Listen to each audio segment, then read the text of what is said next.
Howdy folks, the Prepared Christian. Today I'm going to show you how to select your corn seed for planting so that you can pick the traits that you want to pass on to the next generation. Now you might be asking yourself, why do I want to save corn seed?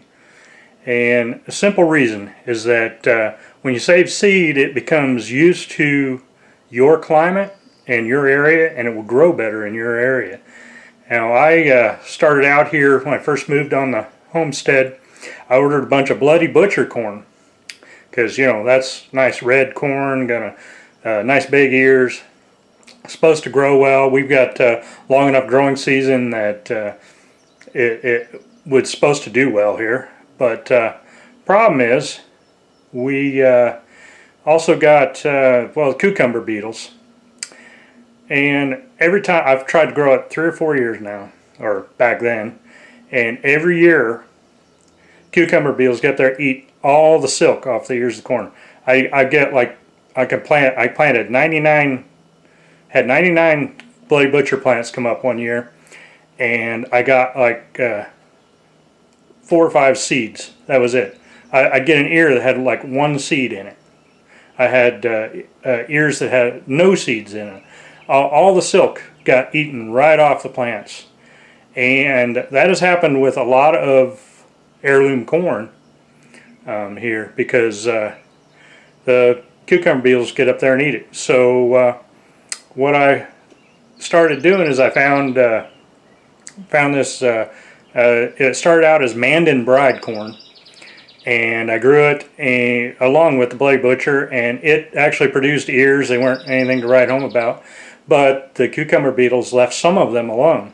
So I saved, obviously I saved the ones that the bugs didn't get, the bugs didn't like eating, and now I've got ones that, for the most part, cucumber beetles, they don't eat the silk. I'll still get a couple. I had 1 or 2 last year that got the silk eaten off, and I only had like 3 seeds on the cob, but for the most part, they leave them alone, and those genetics have been passed on. So if you run into a situation like that in your area, that you have something strange or something that attacks your normal corn, this way when you save the seeds, they become used to it, they get acclimatized to your area, and you have a better crop and your own. Basically, I wouldn't call what I've got Mandan bride Indian corn anymore. It doesn't look much like it. It grows bigger. That was a flower corn. Mine has turned into a dent corn from crossing and stuff.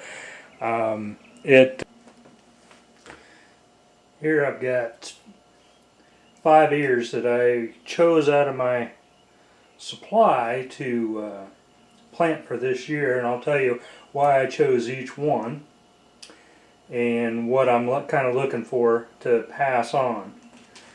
And we'll start with on this end down here. Chose this one because it's got nice full seeds. They're packed nice and tight. You'll notice this is broken off here.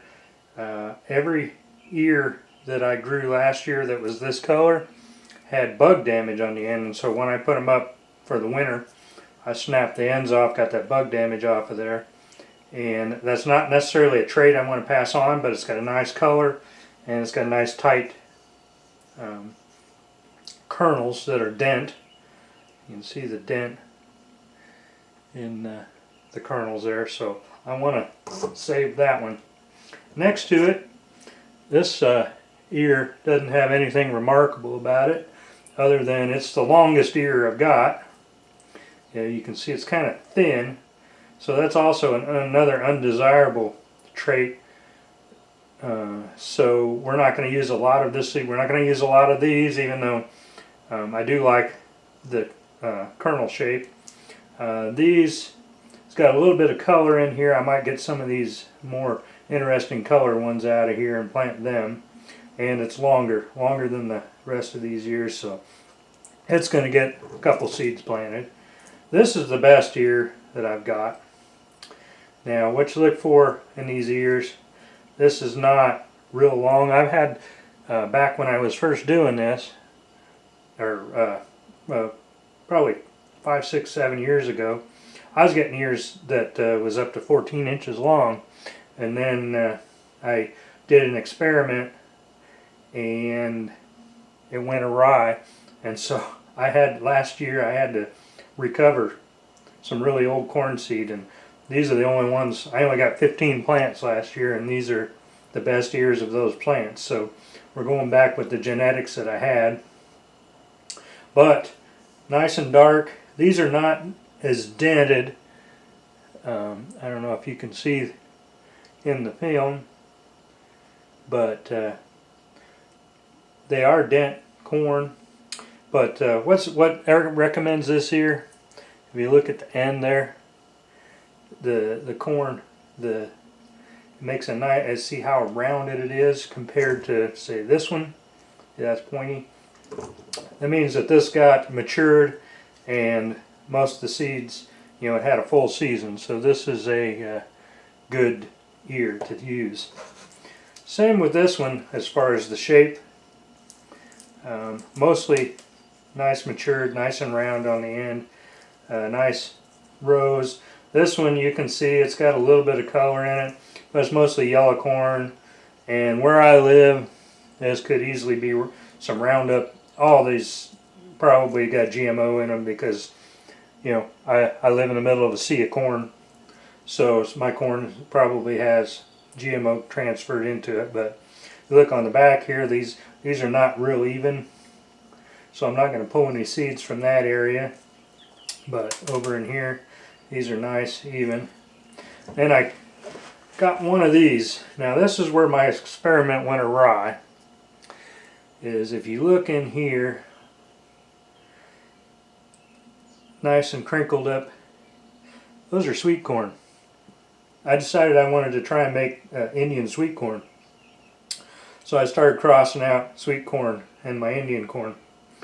And it was a bad thing to do, because I ended up with ears like this all the time that had some good color and stuff, but then they had Indian sweet corn, even my field corn ears. And this is one seed I planted last year that apparently had some of those genetics still in it. And I'm not going to plant any of this year, although I will probably save these sweet corn, colored sweet corn ear seeds. And maybe someday when I just want to plant sweet corn and I get an isolated field, I'll put in some sweet corn. But those are my really actually 4 ears that I'm going to use. And I'll tell you how to plant them here. Okay, when we're taking the seed out, easiest way to do this on a small scale is just to pick the, you know, shell some off, pick the seeds you want. Now, I got this from when this was a real working farm. My great-great-grandpa did this. This is a corn cleaner. You shell all the seeds out, dump them in here, and you shake it.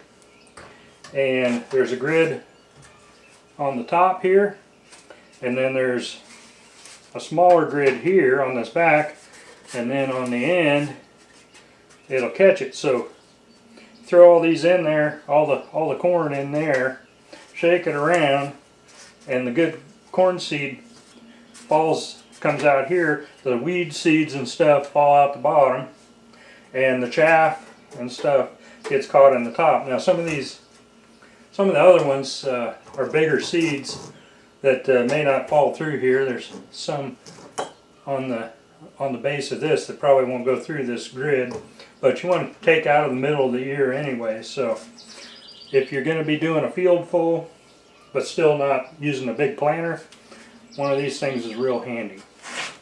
Now, when planting them, how I did them last year is I actually took starters and I planted, well, I had all this old seed, so I put it in and sprouted it, and then I took the sprouts out, put 3 of them to a cell in these starter cells. And when they came up, I had a 3 plant hill that I grow this all in hills, and When I know that the plants are good, I'll just plant 3 in a hill, or have 3 plants in a hill, and that seems to usually get, I ended up, what do I've got? I grew only 15 plants last year, 5 hills of 3. I've got 13 ears that came out respectable. I fed the chickens. I had a couple of nubbins and a couple that didn't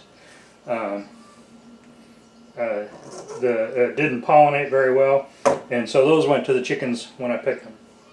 So anyway, what you can plant in hills, how old timers selected their seed, they would take each ear like I've got here. If we're gonna use this one, they would take all this seed, plant it in one row, all this seed, plant it in a next row, plant all this seed in another row, and this seed in another row, or a block, and then they would keep track of which ones did the best. I did that for a while, and it didn't seem to work as well for me. Now what I'll do is I'll take, say, I said I want these 4, and if I was planting in the field, I'd be planting 4 seeds per hill to make sure I hopefully get 3 end up with 3 in a hill at least.